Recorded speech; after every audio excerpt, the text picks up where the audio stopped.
They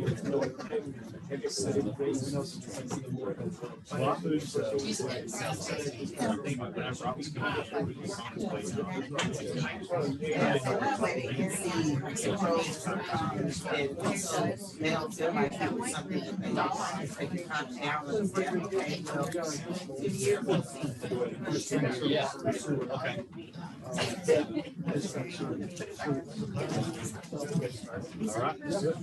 All right. That's the smallest. Bridges like that over there. It's easier to carry. Danielle, are we ready? We are ready.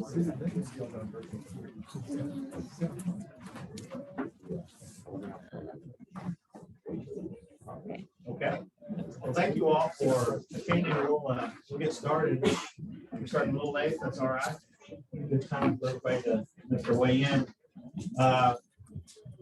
If we could, since this is the first meeting of the new year, we have some new faces. Let's go around, starting over here, lady in the green, to introduce yourself and who you're with, and then we'll just come around the horseshoe and introduce everybody. I'm Shanna Rogers from Plain Community College. Oh, I'm sorry, Meg Wallace. I'm with an organization called the Amberley Collaborative, and also I'm representing the bike pedestrian working group. Welcome. Brinson Lane, Textile Waco District, I'm planning and programming. Frank Wales with the City of McGregor. Clayton Zacco, Textile Waco Area Engineer. Ty Gibson, Textile PPV, Waco MPO coordinator. Regina Gonzalez, I'm also with TPMC in Austin, Textile Division, and I'm here as yes. Welcome. Victor Gable, I'm with Textile Waco District. I'm the Director of Transportation Planning.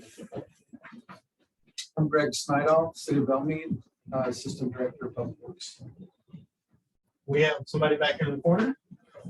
My name is Jordan Everhart. I'm with MRB Group. Okay. I'm Suzette May. I'm with the Amberley Collaborative. Lucas from Waco MPO. I'm Zane Dunham. I'm with McKinney County. I'm Serena Stevenson, the General Manager for Waco Transit System.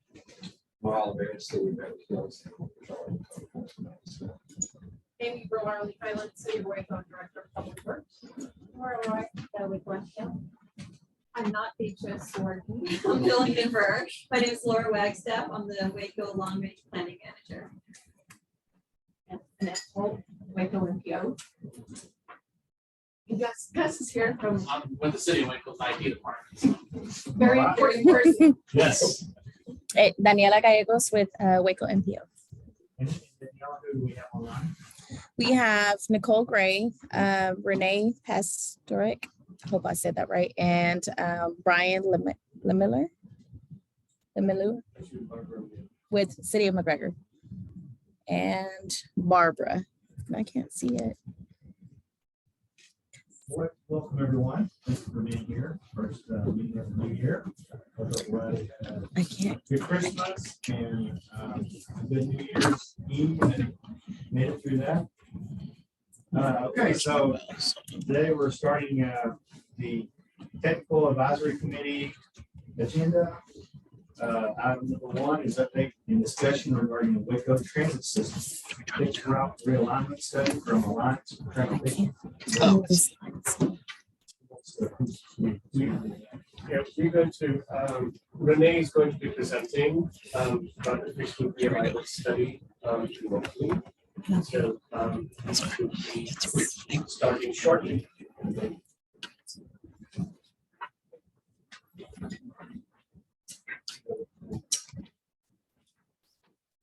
Can you see Renee?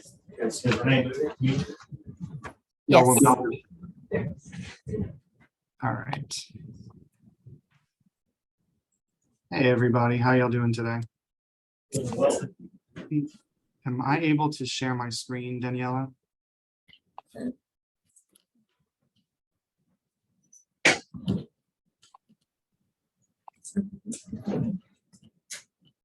Or do you have the slides in the presentation? I do. Okay, great.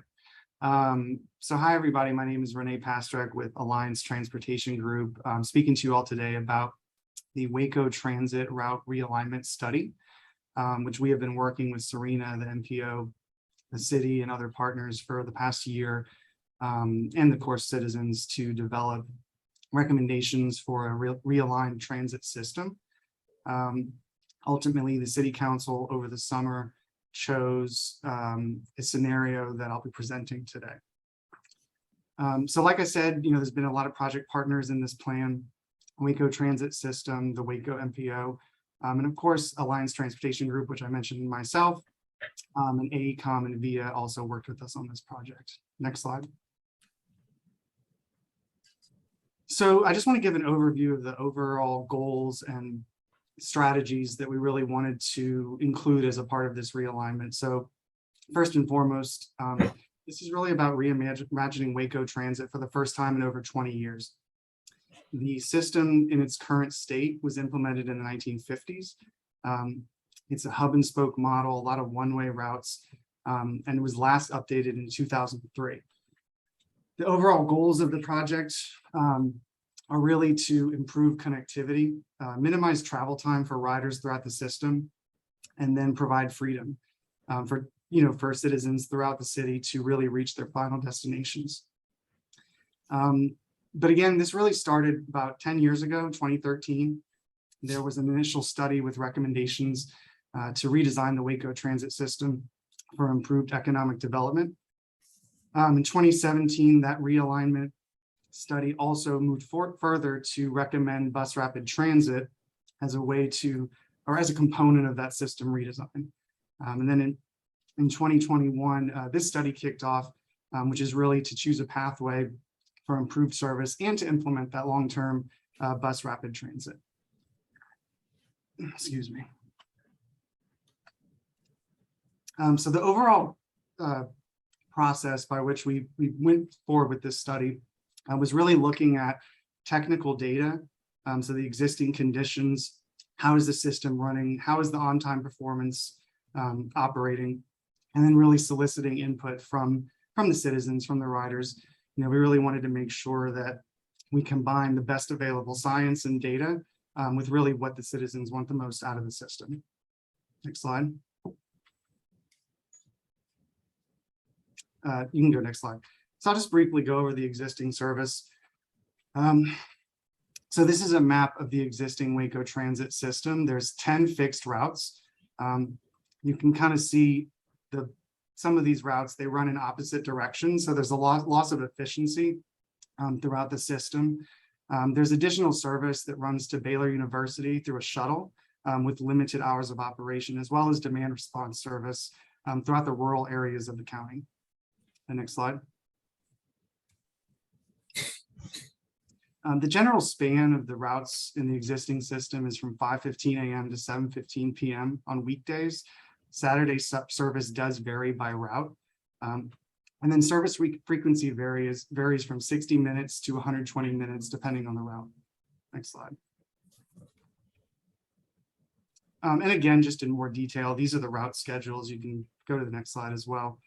Just for each route, we really wanted to look at what are the key performance indicators of the existing system on each route. When are people able, as it stands today, to get on a route and really get where they're going? Next slide. Some other data points that we looked at was existing ridership. So what you have in front of you is average weekday ridership across all routes.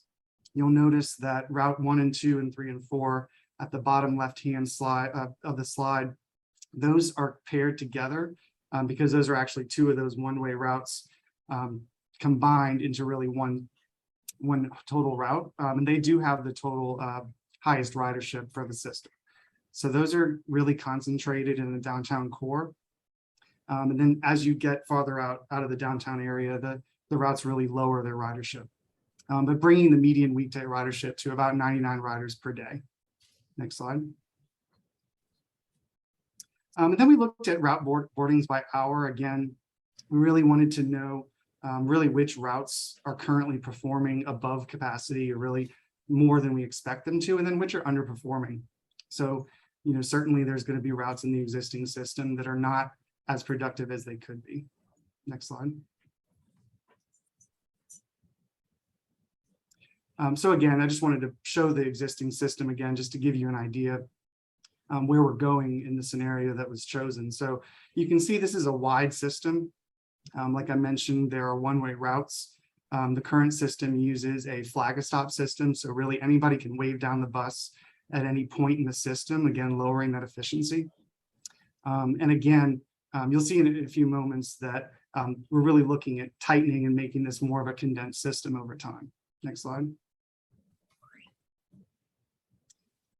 Some more existing ridership trends. You know, there was a huge decrease because of COVID in the system. As you all probably are aware, this is common across the country in transit systems, large and small. But we are seeing ridership continuing to recover since COVID. Next slide.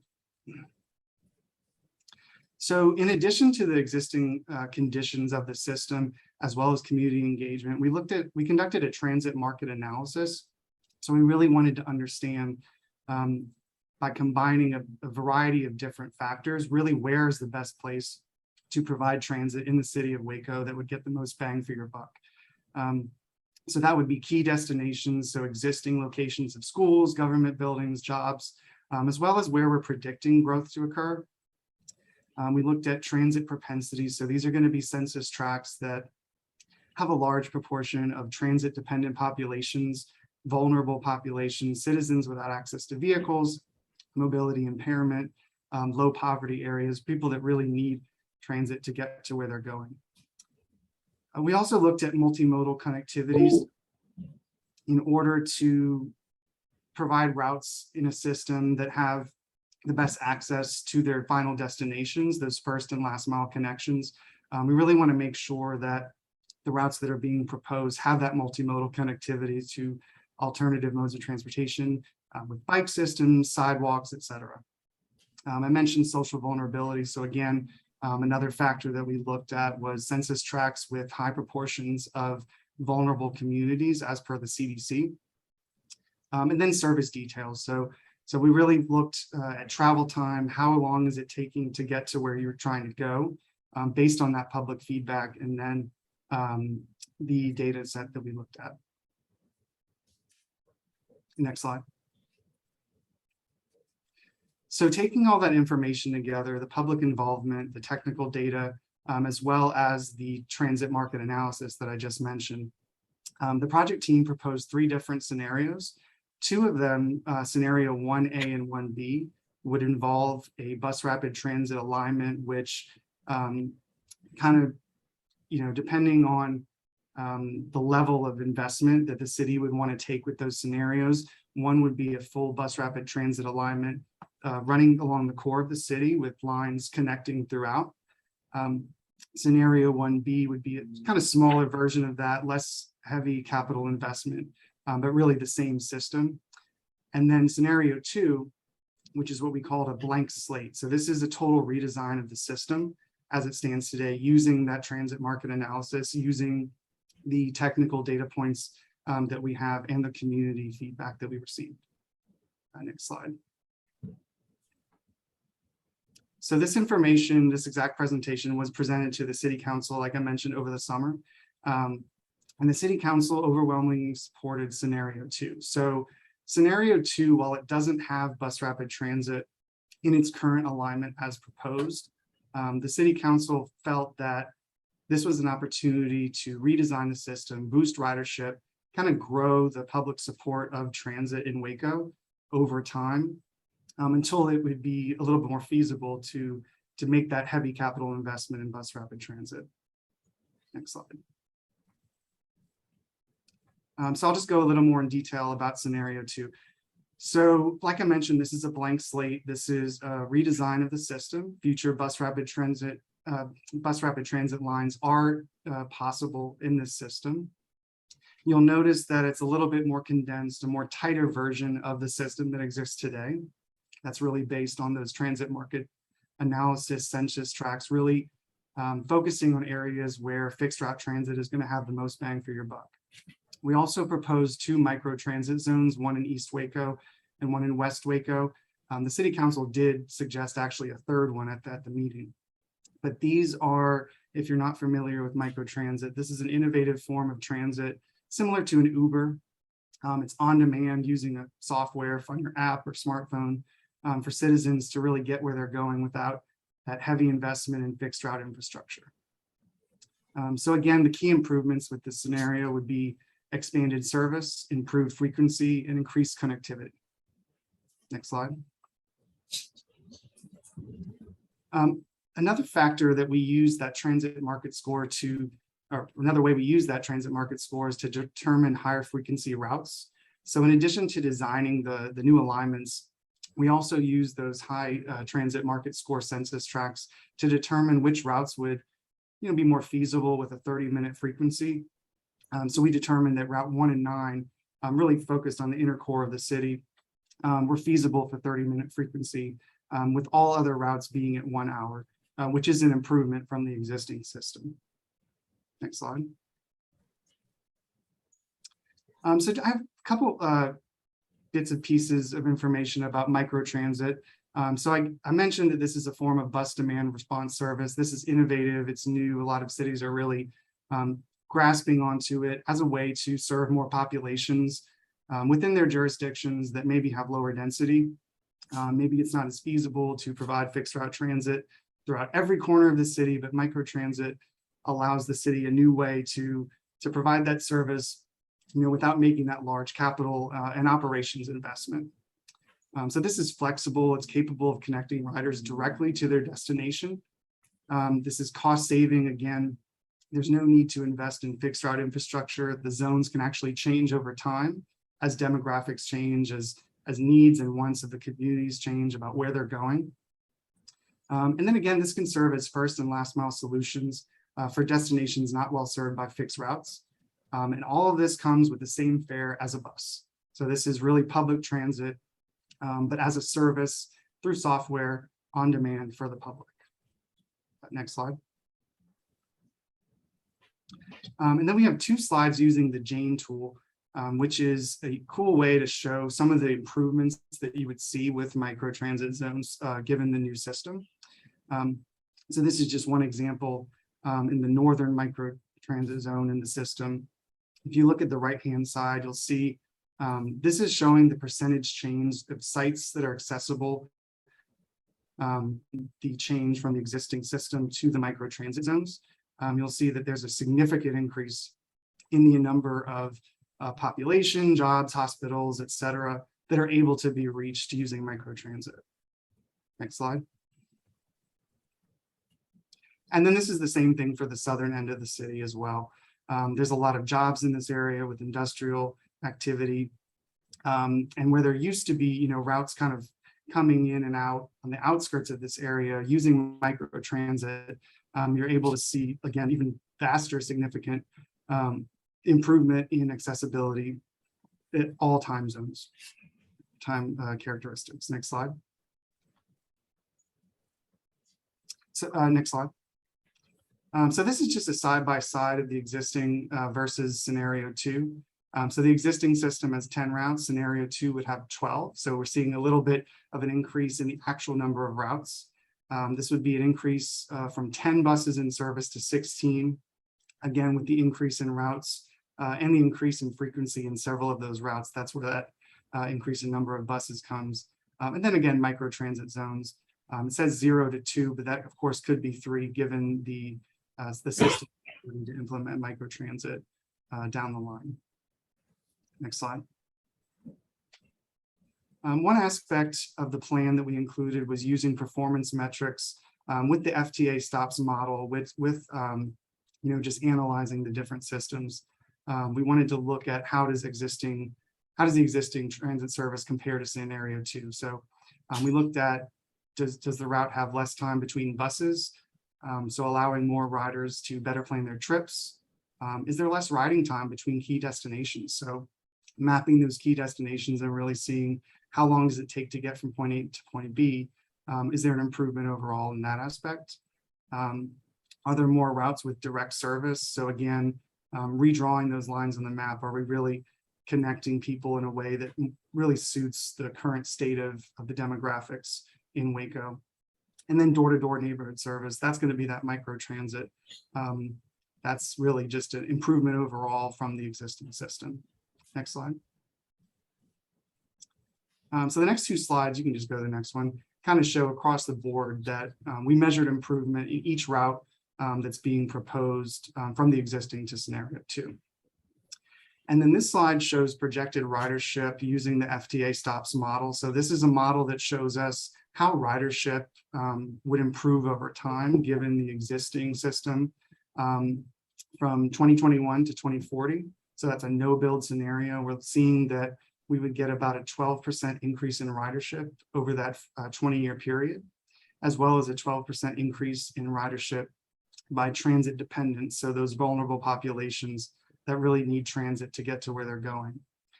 Under scenario 2, we'd actually see a 31% increase in total system-wide ridership. So any type of rider throughout the system, and then a 55% increase in ridership by transit dependence. So one thing that we made clear to the council in our presentations that while this 31% is actually a very significant increase in transit ridership and something that's not very easily done with a redesign of the system. So we're really excited to see that as well. Next slide.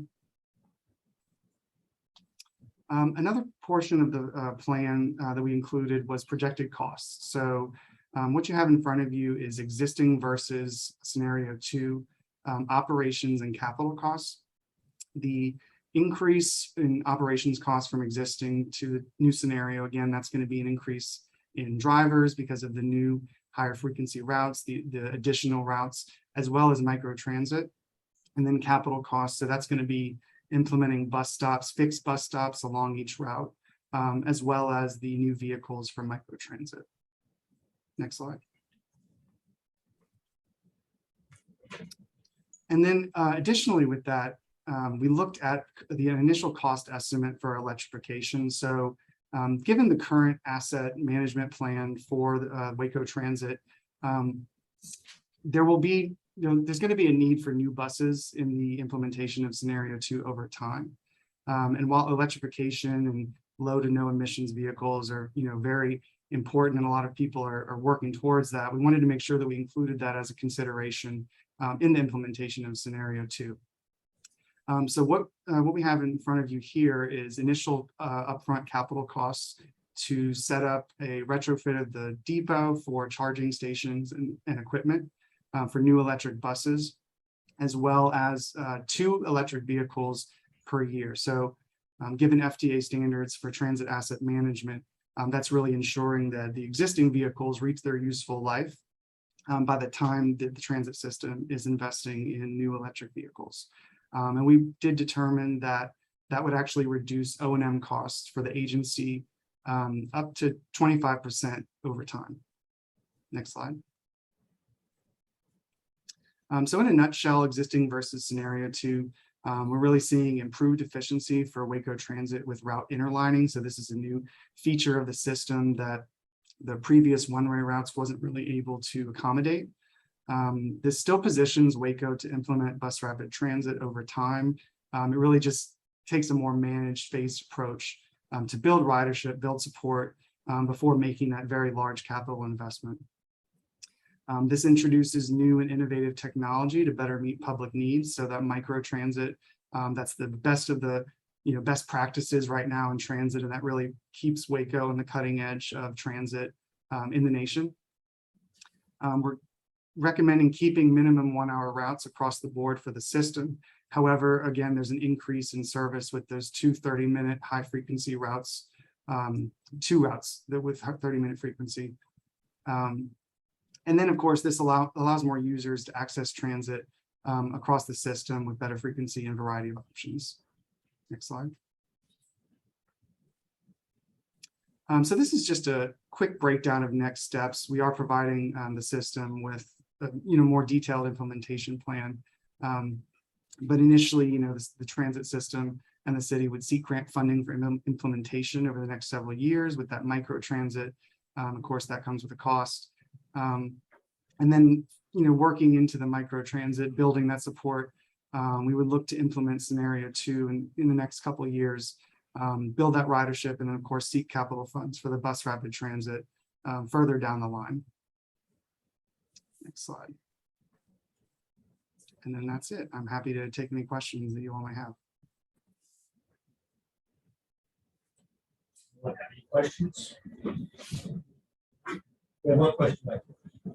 Two questions. Two questions. And then one is who would be eligible for the, I'm sorry, what's the on-demand thing? What's that called? Microtransit. Microtransit. Who would be eligible and what would, to question two, what would be the accessibility of those vehicles? As far as wheelchair accessibility and so on. So microtransit is available to all riders in the system at the same cost as the cost of a bus. The vehicles for microtransit would not be wheelchair accessible. However, they still would be served by the paratransit service that the transit system provides through that service.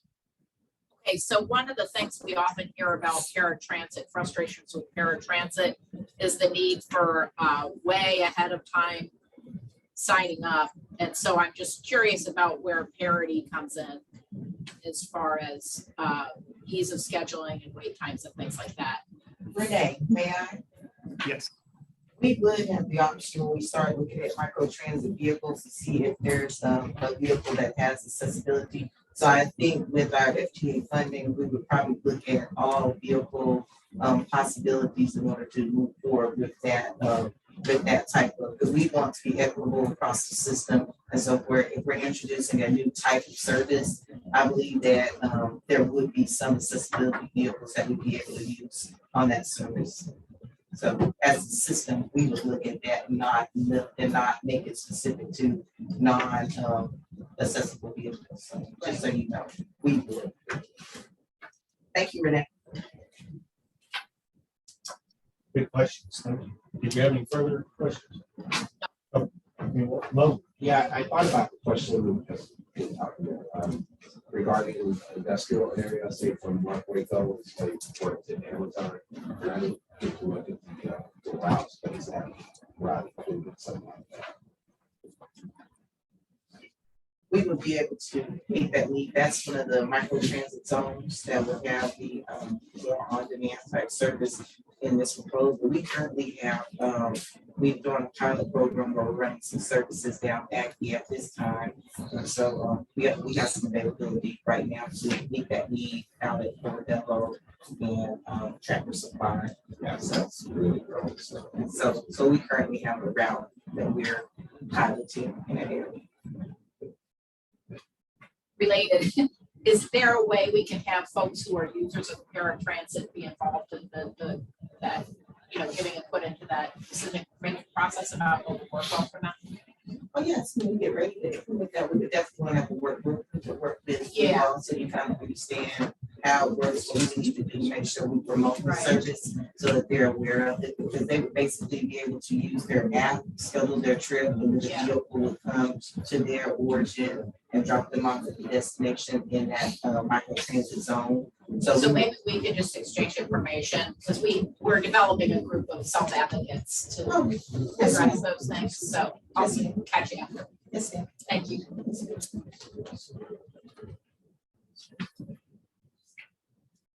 Any other questions? Okay, thank you, Renee, for the presentation. No problem. All right.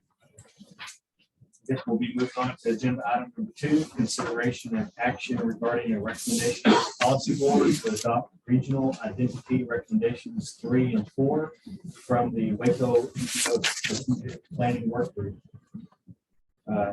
Recommendation number 3 is for the MPO policy board to request redesignation of the MPO from the city of Waco to the MPO policy board.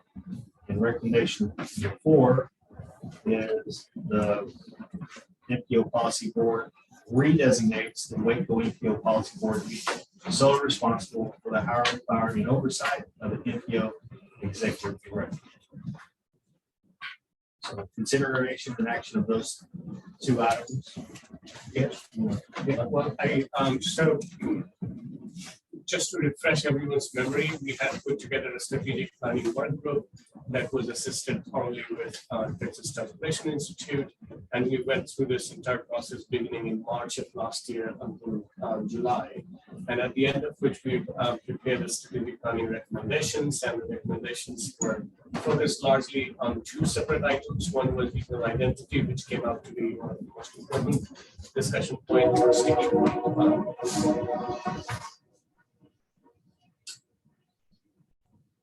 Plus, I wish somebody would do a quiet song. I wish as well.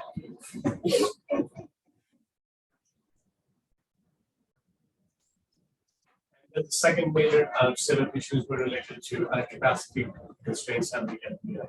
So related to regional identity, all the sets of recommendations that came about, we sorted them out in terms of chronology. And at the last meeting of the policy board, we got the green light to go ahead and start implementing them, bringing them as action items to the policy board. At this point in time, what we're asking the technical advisory committee to do is to indicate support or any modifications in its submission to the policy board. But before you make that decision, I do want to also acknowledge the fact that both Jane and Amy were part of the work group, and both of them worked tirelessly to come up with all these recommendations and also presented and brought to the discussion throughout the process. And so we are quite grateful for that. And so that's the background. And if there is any more question for some of you who may be new, we're happy to answer any question that you might have.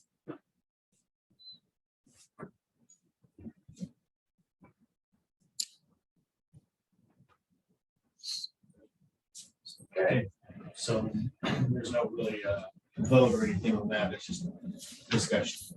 Well, no, we do want this specific recommendation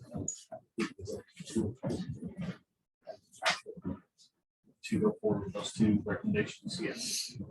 Do I have a motion to for or against the recommendation 3 and 4?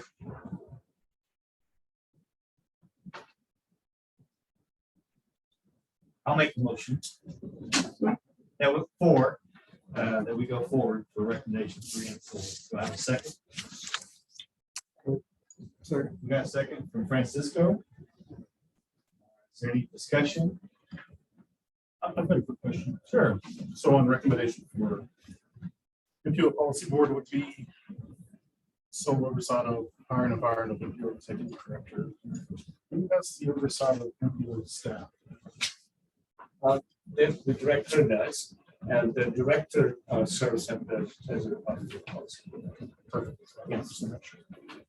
So I have one more quick question, and this may be getting too technical for what we want right now, but if the policy board is going to have direct oversight for hiring and that kind of stuff, I would assume right now a lot of the technicalities for the hiring process are handled through existing City of Waco services, through HR and the way that they post jobs and that kind of stuff. Has thought been given as to how the policy board would post jobs and be able to manage those postings and that kind of stuff? Would it still go through City of Waco? Would policy board staff or MPO staff be expected to post those jobs independently? That kind of stuff. Yes, so the way it would end up working is, so for instance, let's suppose that there is an opening, or so all the things about hiring, firing, as well as evaluation. Policy board will typically have a small group of people who make the recommendation to the policy board for evaluation purposes, hiring or firing. And this small group typically would work through the fiscal agent, which in this case would remain City of Waco. And so the initial small work group would make the decision, make the recommendation to the policy board. They would work through the HR and the finance executive of the City of Waco, the fiscal agent. And so a lot of that process was already in place. And so, for instance, when I came here, for instance, that hiring decision was largely based on the members of the policy board. And so it was already moving in that direction, which formalizes and forces everybody to take the very formal steps to make sure that it becomes the practice. Sounds good. Hopefully we don't have to hire a new executive director for a while. Any other discussion? Okay. Guess I would just say that this sort of brings us in line with most of the other FPOs. So we're just formalizing or normalizing, I guess, the way we operate. Right, and I would add to that, if in the future we become a TMA, then that would be more in line for sure with how those TMAs are run.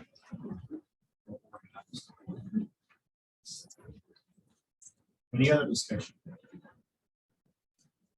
Okay, all votes for aye. Any votes nay? It's unanimous. Round of four. Okay, we'll move on then to agenda item number 3.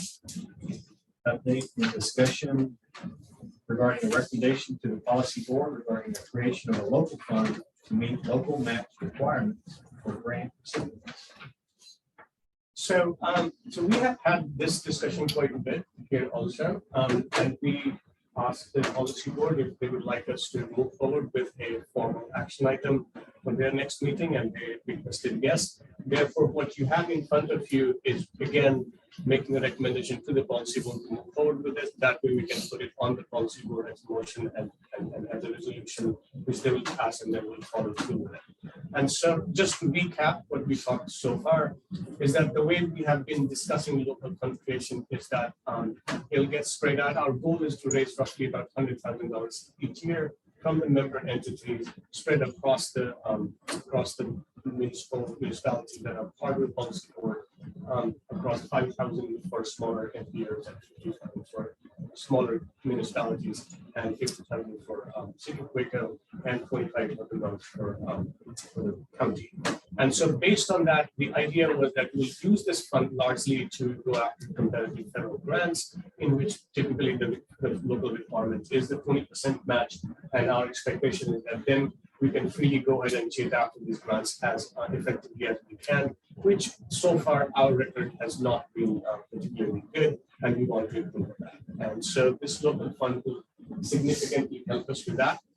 There's one more item that we that come up with the discussion here before in terms of nitty-gritty and how we administer it. And the portion of the fund we could use for public outreach, training, and certificate maintenance expenses that are typically not covered with the PL dollars. That is the main budget for the MPO.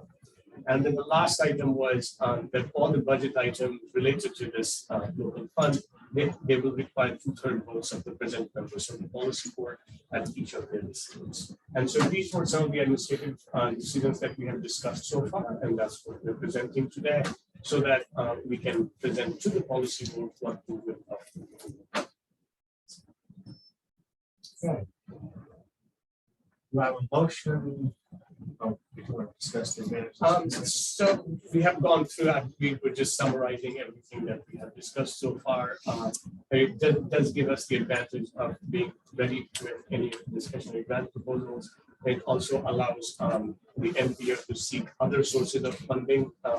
And at the same time, what it does, it gives us a sense of shared responsibility in the decision making at the policy board. And of course, the main disadvantage is that this will require an annual budgetary impact for all the municipalities.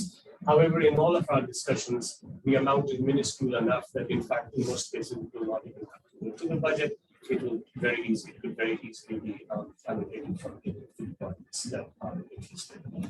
And then the last thing is, which we can probably revise every time there is a population change across the municipality, among municipalities within that county, and then that will probably impact the amount that each municipality is expected to offer.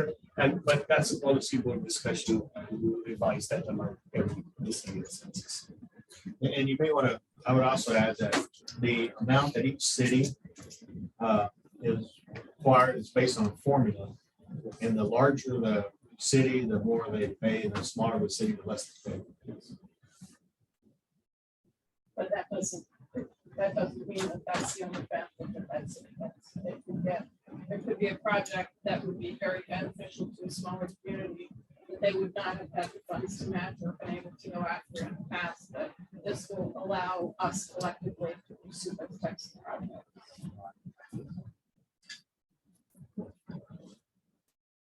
So I would hope that most of the member cities are aware that this is going on. I know it's been talked about for several months, but if there were a city that had hesitations about contributing to this fund, has there been any thought about what that would mean for the fund or that member city? Or I hope we don't go there. Yes, that's essentially what we are expecting too, that we don't go there. And we do have, based on the discussions at the policy board, it seems to be that there is widespread support for this idea. And so, so hopefully we don't have to go there. But if we do reach that point in which there is a city that does not want to make a contribution, this will not adversely affect their options in such a way. This is almost entirely, this is a voluntary agreement that the city will implement. Any other comments or discussions?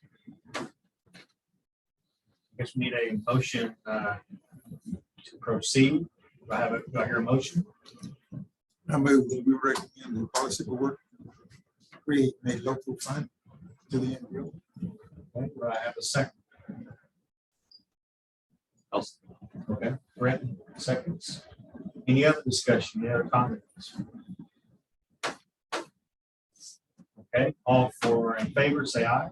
Aye. Against? It's unanimously passes. Thank you. All right, item number 4, consideration and action regarding a recommendation to the policy board to establish a schedule for a carbon reduction program call for proposals. Okay. So again, on October 20th, at the October meeting, policy board approved what TAC had worked through the carbon reduction program process, how would we make a call for proposal, how would we evaluate and such.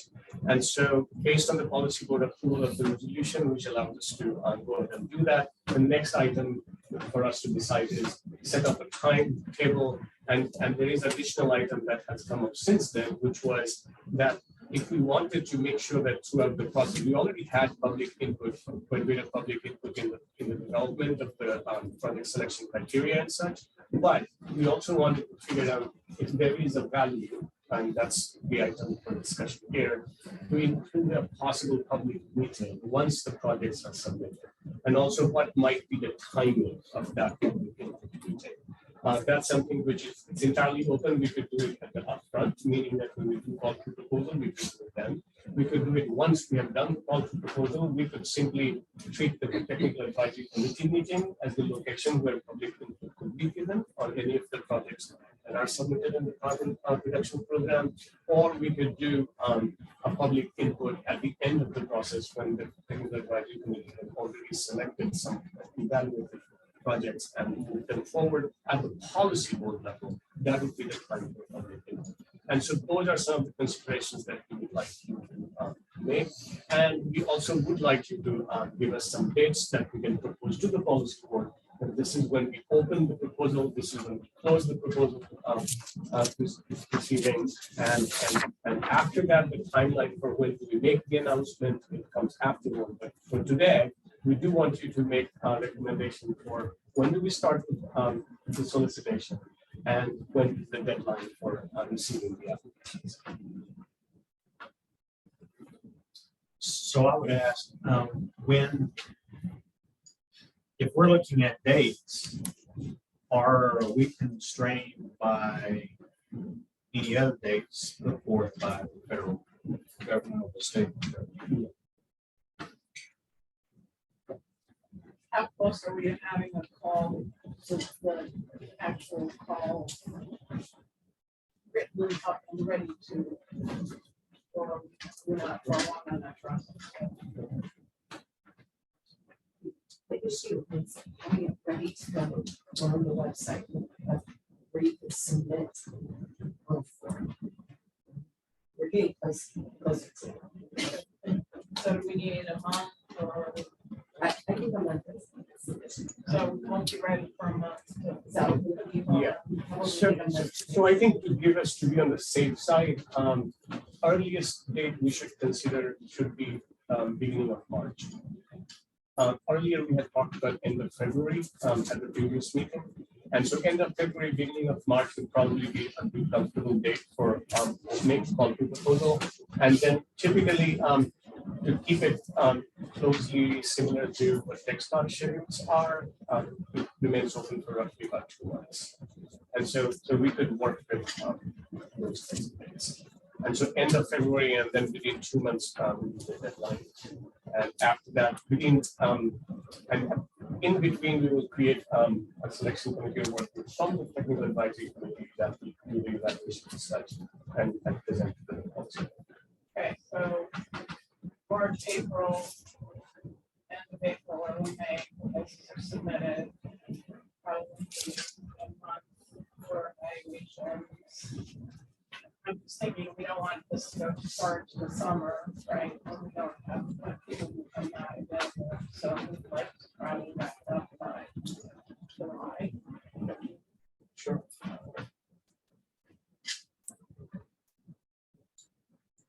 So maybe open the application or start the time period March 1st and end it say May 1st. And then give us all of May to evaluate it. And then tentatively be ready to make a recommendation on June 1st or whatever the June meeting. date.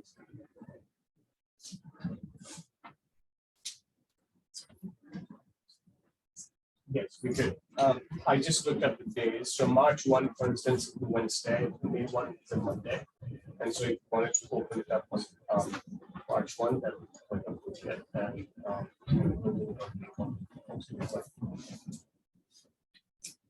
Vote on that.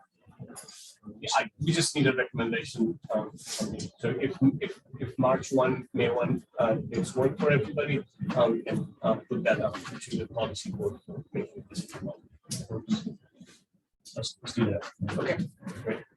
Anyone who does not like these dates. Great. Regarding the possible public meeting, does anyone have an opinion? This is not really something we have to decide on today. But if you have some opinion, we really like this because we have gone back and forth inside the MPO discussing when is a good time, when it is not a good time, some complications that it can cause in terms of timing, in terms of the workings of the work group that is evaluating the proposals themselves. Should they be should their decision be subjected to public input after the fact? Or so we have been going back and forth. If any of you have any opinion, we are more than happy to hear about them now, or you can also email them because this is really important that we do have some sort of public input process in the evaluation of the projects themselves. But we have been debating internally about the pros and cons of timing. And so if you have whatever opinion you have, please share them with us so that we can incorporate them into the process. I wonder if there's benefit to us having some sort of public input while the request is open before it closes, just to get some input from the public before we start our evaluation about what the priorities are. So that can inform our thinking when we do it, as opposed to waiting until after we make the decision for what we might recommend with that having public safety. That's a great idea. That's it. No, I have to agree. I think that once they're submitted and then you have, the projects that you're considering, I think at that point, the public could have access to what we're considering. And then at that point, you get your feedback and then it kind of helps guide if it's, if it's beneficial, they're in agreement. Because once you've made your decision and done all your work and you're asking for their feedback, that's like you got to go back to the drawing board if you're really considering their opinion. Because if you're just going through it to say you are, then after the fact is what that appears to be. So what I'm hearing you say is after the May closing of the call proposals, then have public input. I would think so, because in there the information is available for them to review. And then, it helps the decision makers know, their thought process behind the various projects. And then when you move into the evaluation of the projects, you have that knowledge versus, again, it appears in theory that you're asking for my opinion after you've already selected your project. That's the way I would feel. Maybe were you saying during the call for proposal time of March I was 1? saying when I was open, but I could I can see that. I think we're both in agreement, not absolutely suggesting. Agreed. So one possibility, for instance, what you're suggesting, the way you're suggesting would be that during the main meeting of the TAC, we can actually invite the public to come and give their opinion. And we can even discuss here the proposals that have been submitted, but that we just have the deadline for public submissions. The other option, what you're also suggesting, I think correctly, first was that when we open this up in March, we can probably hold a separate public meeting soon after that, but prior to the submission date of May 1, in which public could come and talk about any of the projects. The only challenge with that, I see, is that the parameters of what projects are included in the carbon reduction program and what's not, that may be challenging to sort of explain that before. But still they have projects coming in, the deadline hasn't been met, so that's fine. Well, also, staff is up to be able to explain that these projects have to be the project sponsor. So you have, if we're gonna do that, the project sponsors will then have to also be able to explain the project. So, because the staff do, unless you're gonna be able to do that. So they're gonna have to come to the TAC meeting, that would have to be part of the call, saying they would have to come to our TAC meeting and explain, do a brief presentation. of the project.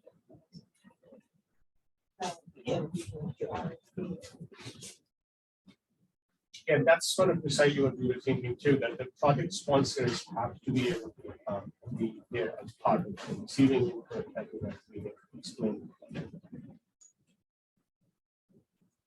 Okay, so it's completely consensus is that have the public meeting after the close of the call for proposals.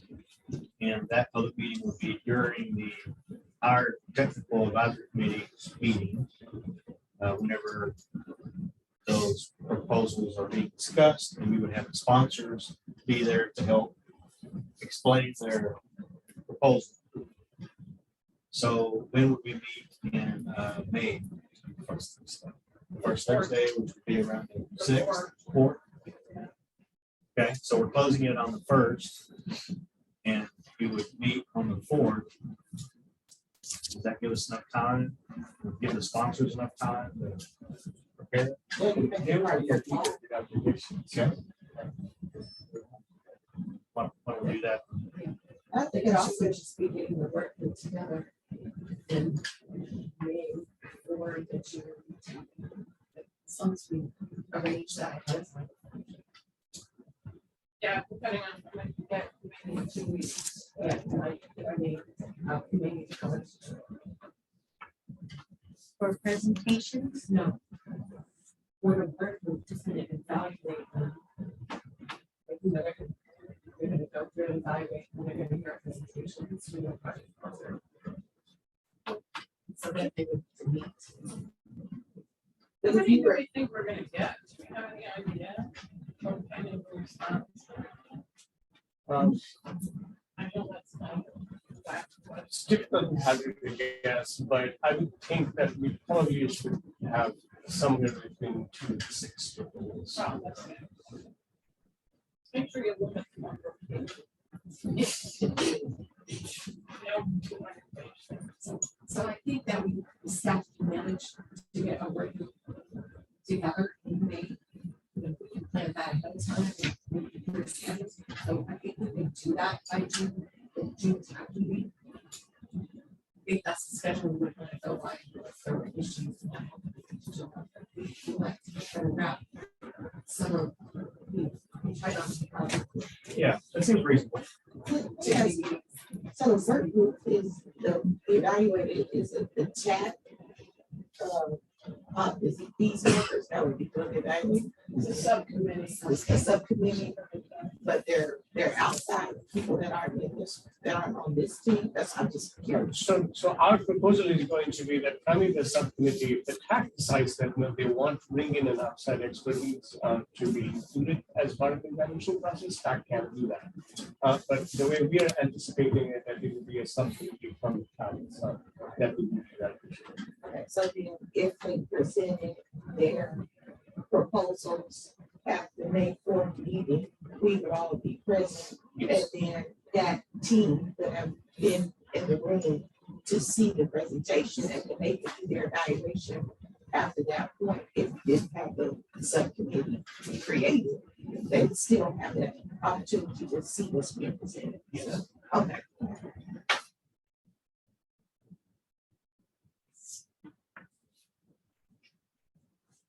Okay, great, thank you. Thank you. That was establishing the schedule. That was item number 4. You did that.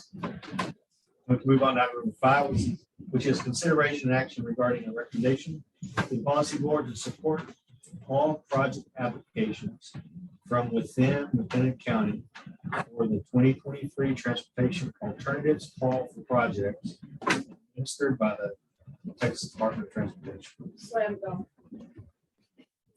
Thank you. So we, if my, and you can correct me if I'm wrong, but my understanding is that the city of Waco has already made the 3 preliminary applications for the 3 proposals. It opened on December 2nd. The preliminary applications are due by January 27th. If anyone who has not done that, please keep that deadline in mind. And the detailed application information is going to be posted in and around, on around March 27th. And soon after March 27th, after that, we get the expected detailed proposals have to be made. And part of the requirement with the detailed proposals is that the MPO must furnish a letter of support indicating that we will modify our TIP according to the projects that are funded as part of the textile TIP the program funding. And so, as Amy pointed, that it should really be a no-brainer. I'm just seeking your authorization to be able to write that letter of support for all the proposals that are being made from TIP for this. And I'll take a minute just to say that ours are in, but we have some expertise with this. So if any of the other localities needs assistance or have questions, feel free to reach out to me and myself available as a resource for projects that you're interested in. I'll make a motion that policy board support all project applications from within Lieutenant County and that allows the MPO to manage. I have a second. Okay, I have a second.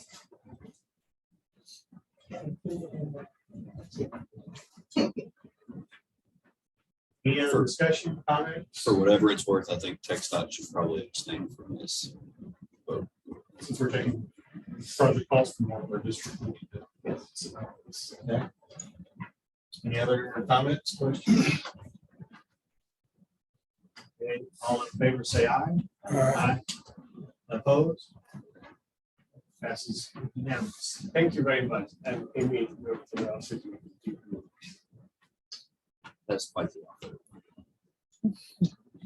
Item number 6, update and discussion regarding regional transportation performance targets for calendar year 2023.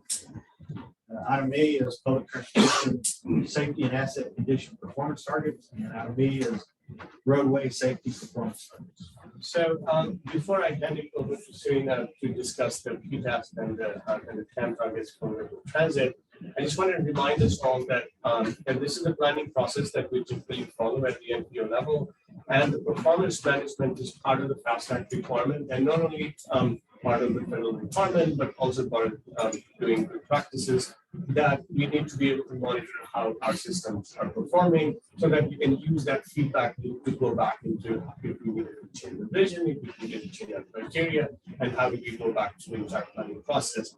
And so performance management is what we are discussing today. And there are 3 separate items related to that. Can we move to the next one? So the first one that Serena is going to be discussing is the FAST Act requirement related to safe transit network, and the 3 performance measures we do, rolling stop and such. And then we're going to follow this up with, so these are, I think we we typed a few items here in terms of sequence. So the TAM and the safety targets, and then we follow up with the road network safety performance. So with that.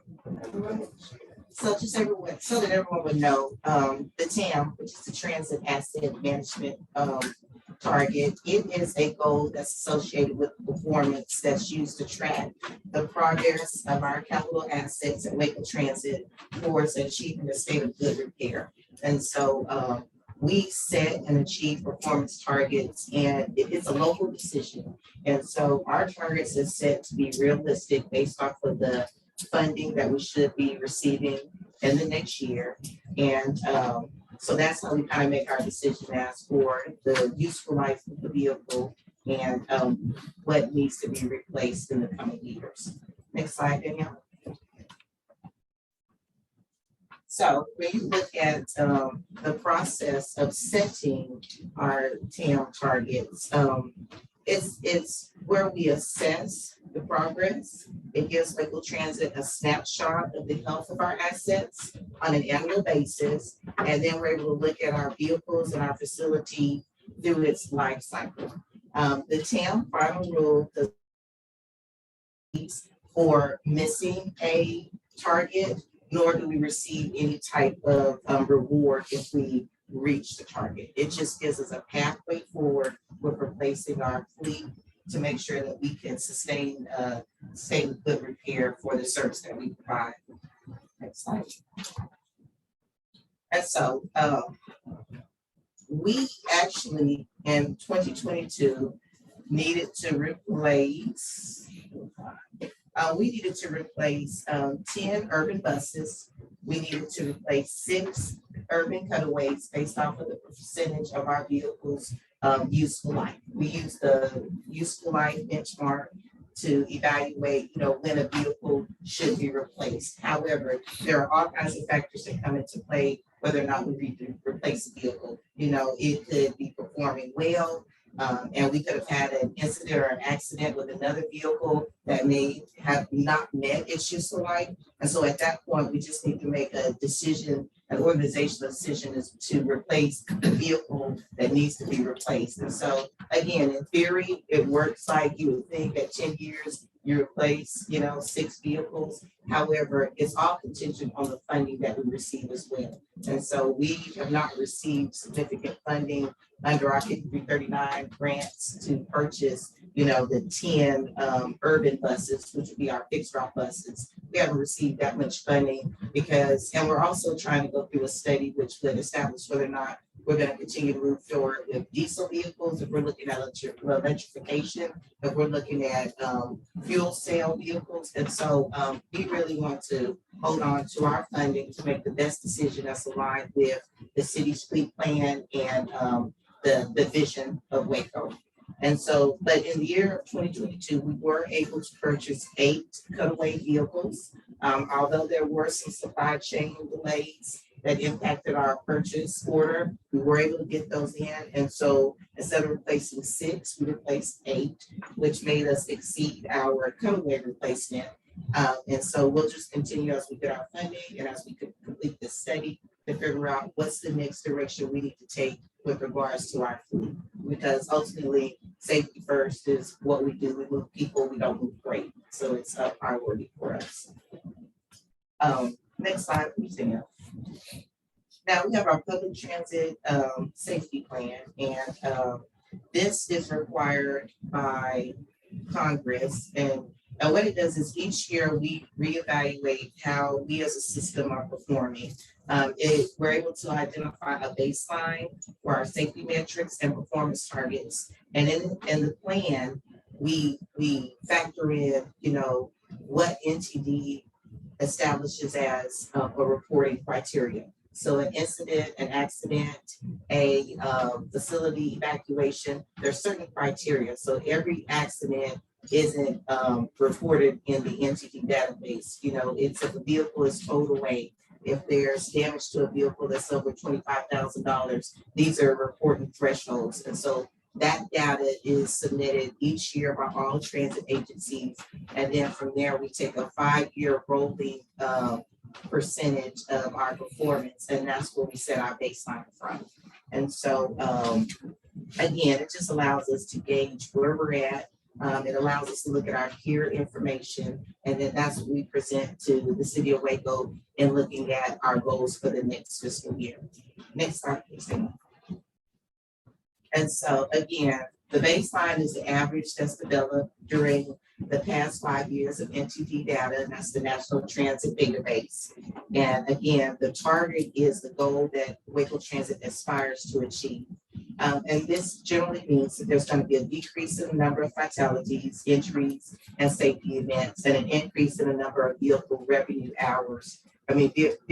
miles between major mechanical failures. And again, there is a specific definition to what a major mechanical failure would be. So if a fixed route bus is out there in service delivery, and we actually have to send a tow truck to pick that vehicle up, that would have to be coded in the National Transit Database as a major mechanical failure. If we were out in service and a wheelchair lift failed to operate, we would have to send a bus out, replace that vehicle. And so that's a major mechanical. However, if we're out on route and, it doesn't prevent us from completing the whole round, then that would not be reported in the entity database. So there is a threshold.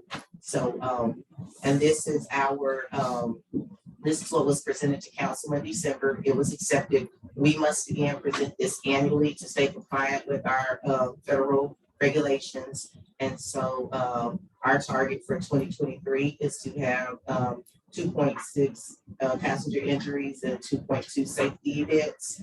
And again, a lot of these factors are impacted by operators' tenure. It's contingent on sometimes that first year we may see an uptick in incidents, accidents. Sometimes around the 4th or 5th year, you see an uptick in a tenured operator because they become complacent. And so we try to do a safety meeting with our operators quarterly and just bring those stats to them and make them aware of what's going on, what we need to do to, get refocused on our safety trends so that we can meet these targets and perform well. Because again, our mission is to provide safe and efficient services to the citizens of Waco and McLennan County.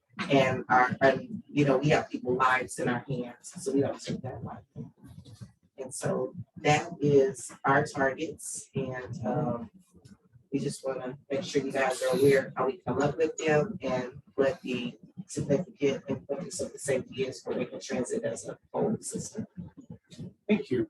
Before we get into the roadway safety target, is there any question related to Waco Transit?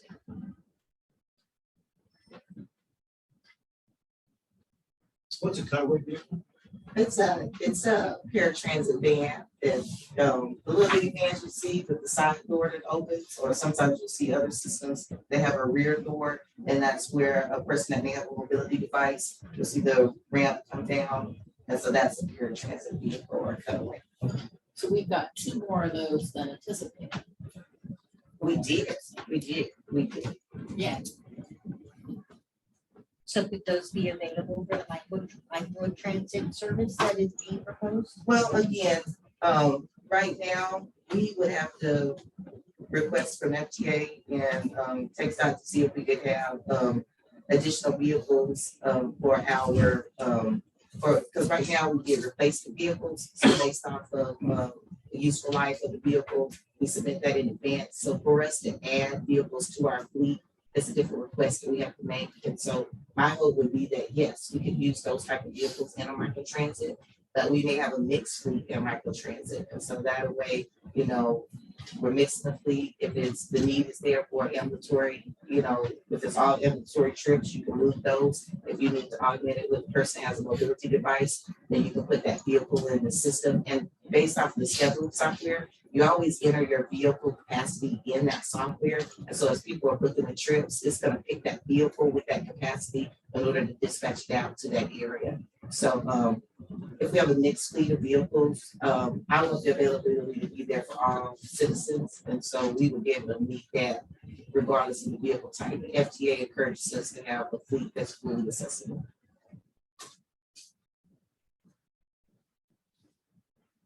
Any other questions? Great, thank you. So now we go to roadway safety targets. So FAST Act also requires that one of the targets we have is to maintain safe roadway networks. And we traditionally have taken safety as one of the very important criteria and the decision-making process for project selection throughout our MTQ tip. And typically this performance measure requires us those 5 items that we have listed: fatalities, ratios, serious injury, and again, per 100 million mile travel, and also the number of non-motorized fatality.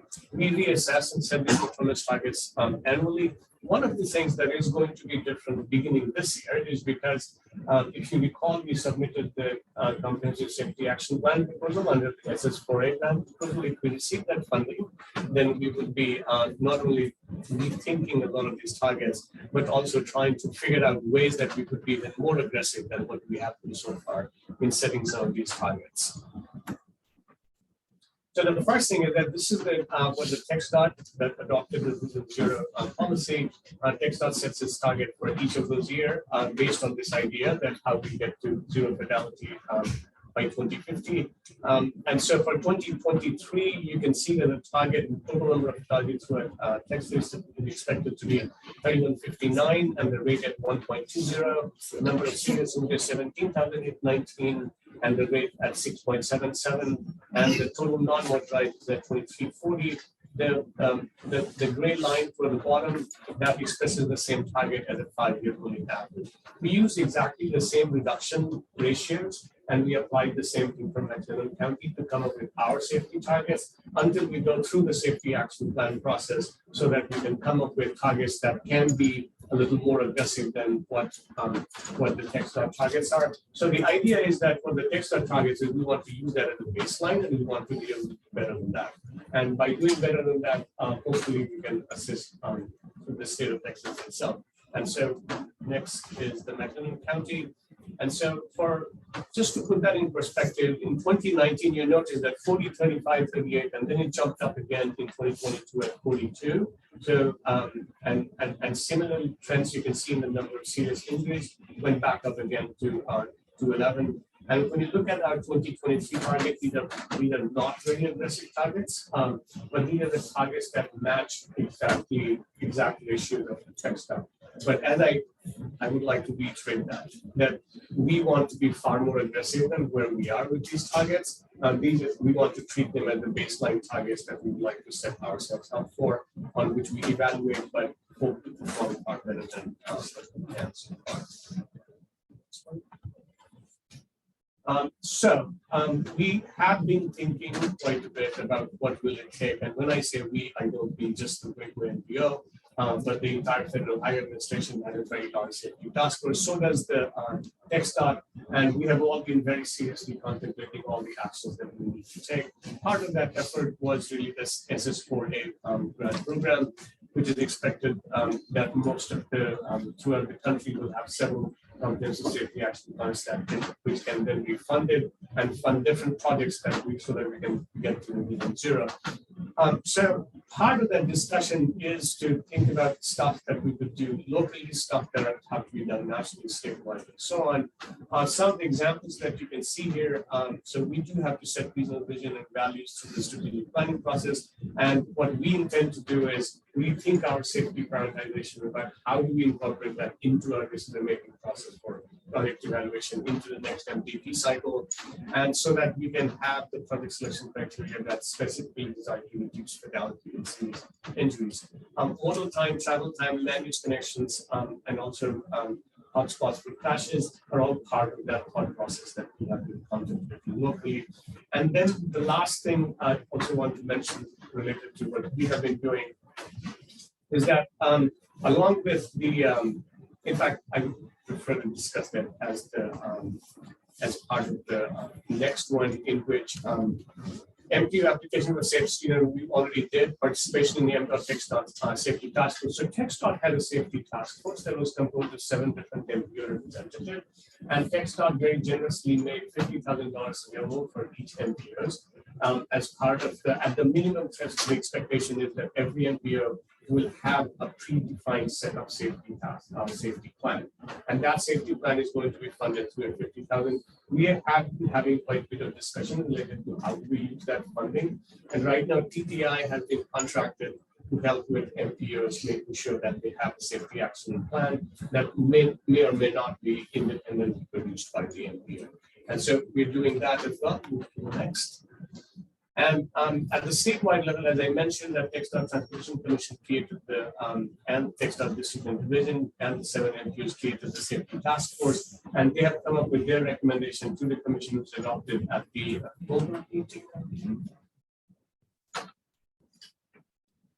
October or November meeting of the commission, one of those 2 meetings. And the task force has helped identify the short-term plan, and that is the part of the MPO safety action plan for funding investment and the long-term plan to identify funding sources. And so TxDOT is taking it very seriously, probably more seriously than Federal Highway Administration, especially because our situation is so dire. In fact, our road fatality rates are higher than the national average now. And most of us who drive, that's not particularly surprising.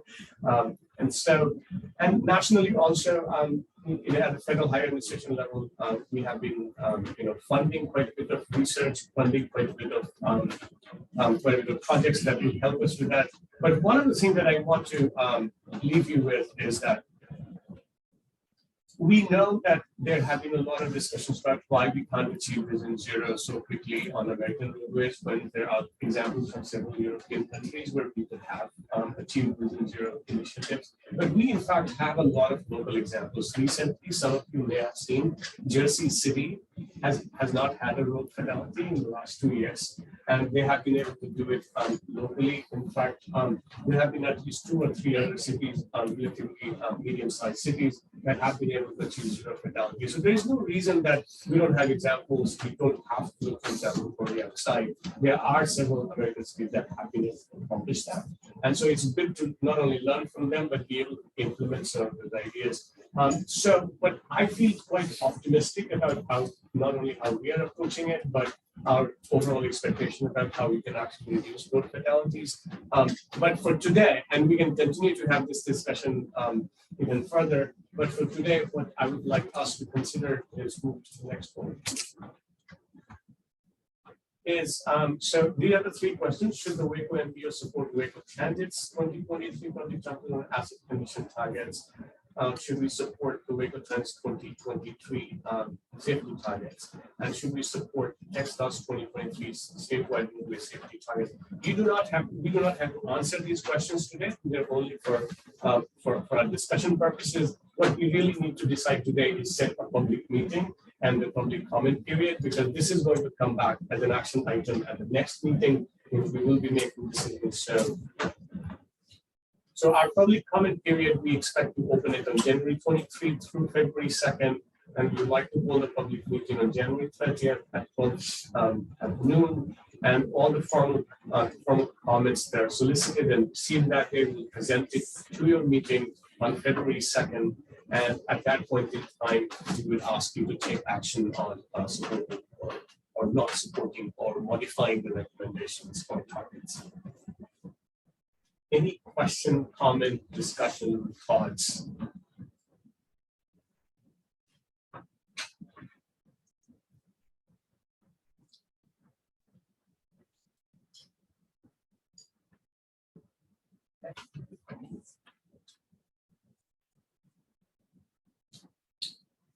Okay. So then let's moving on to item number 7. Update discussion regarding rebuilding American infrastructure with sustainability and equity grant notice of funding opportunity. I do not have any major update regarding national electric vehicle infrastructure today. All I can share at this point in time is that all the corridors that have been prioritized, I-35 being one, our expectation is that by the end of this year, 2023, that process will be completed. And toward the end of this year, we should start opening up for county-wide and the MPO-wide next round of funding. Okay. Moving on to item number 8, update and discussion regarding the national electric vehicle infrastructure plan. So that's what this is. Oh, we just does the,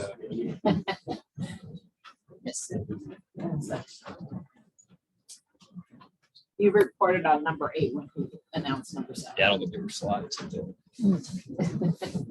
well, yeah, number 7 was the rebuilding American infrastructure with sustainability and equity grant notice of funding opportunity. Sure, I'll give you a very quick 30 second update on that. Raise grant notice funding opportunity was announced and Waco MPO, we plan to apply for it. We are at the beginning stage of trying to think about the project that we would be applying for under this grant, but we plan to do that at the next meeting. I hope to give you lot more detail about the project that we have in mind. At this point in time, we're still sampling a bunch of different ideas that the very beginning phase of it, but we do intend to apply it. Okay, and so then you've already discussed the NEVI plan, right? We'll move on to number 9, item 9, discussion and updates from TechStop regarding significant highway construction within the Waco metropolitan area. All right, first project is Waco Drive. Primarily working on the west end of the project right now, wrapping up some of the sidewalk and culvert work. Likely late January, early part of February, should start with the cutovers to the new signals. That work will probably take place over the next month to 6 weeks after that, with the remaining intersection work wrapping up likely sometime in March. This is what we're looking at on that project. State Highway 31 overpasses. The bulk of the work is for the new westbound overpass along with the 939 intersection itself, and then the widening down down to Happy Swanner. That project is still on track for a completion of this summer. Our Spring Valley widening, again, this is between Sun Valley Drive and Hewitt Drive. We have shifted traffic over to temporary pavement between Sun Valley and Old Temple Road.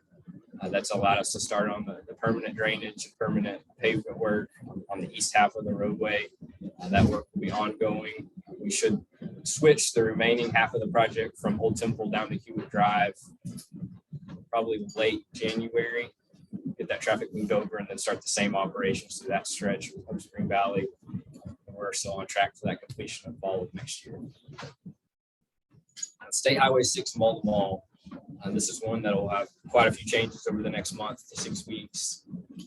On what I'm going to call the eastbound frontage road, there around Beverly Drive, we should open up that new bridge to frontage road traffic later this month. That'll actually temporarily close the Bagby exit for about 4 to 6 weeks, but traffic will be able to exit in Imperial and then travel down the frontage road at that point. On the westbound side, we're actually looking to move main lane traffic over to the newly constructed bridge at Beverly Drive. Again, that'll probably be late January, early part of February when that happens. We're also working to get the permanent U-turn between Imperial and 84 wrapped up this month as well and get traffic moved to it. So lots of changes there. Along with that, we're continuing to work on the westbound to eastbound turnaround at Bagby. Right now, the priority is to get some of these other switches, and then you'll see some crews fall back to that U-turn as well. I'm still on track for completion of the end of this calendar year. I-35 4B, apologies, I don't have new drone photos with the holidays and everything, but the bulk of the work is on frontage roads and intersections at this point. 11th and 12th Street road work is done. Working with Encore in the city to get some of the final connection details done with the electrical components, but hope to have signals up and running this month there. 4th and 5th Street and Business 77 as well. So that'll get those intersections fully functional. Really the last remaining roadway work is there at 5th Street on the west side of the intersection. Right now, Weber intends to have that piece completed and opened up late this month, early February at the latest. So really by mid-February into early March, you should see the vast majority of the remaining work really wrapping up at that point. No questions or pretty quick this morning. All right, thank you. Okay, what? those drone photos are typically, they were, okay, can we get through everything else? so Yeah. we can get to the drone photos. Well, I'll bring a video next month about that. We're in the full flight. He's gonna ride it then. Yeah. Moving on to item number 10, work group updates. Do we have any work group updates? There we go. No, I'm saying, you I don't know that Bike Ed does, do No, we haven't had a meeting. Yeah, I since- guess we haven't since last time. Yes. So, there's no major update. And moving on to item number 11, MPO monthly report, membership update and organizational update. Anybody have any updates?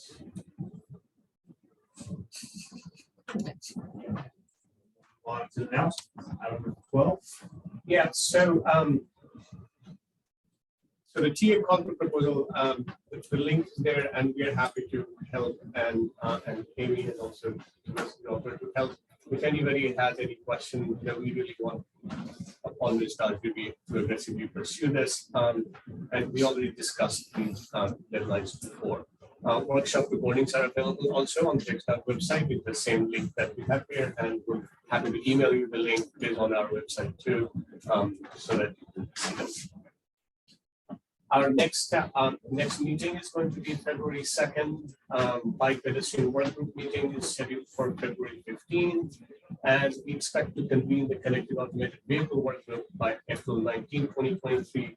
We're still in the process of putting together a season participation work group. The moment I have an update on that, I will be happy to share.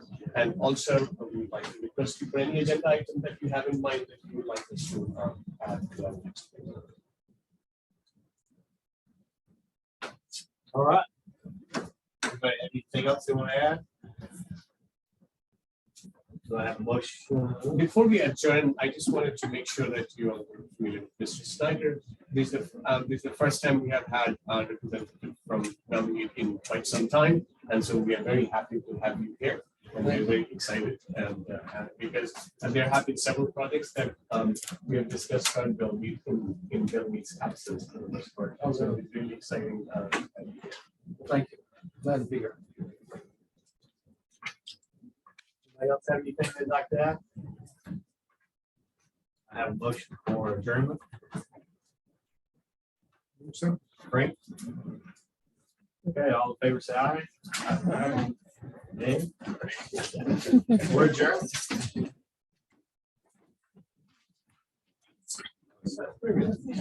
What?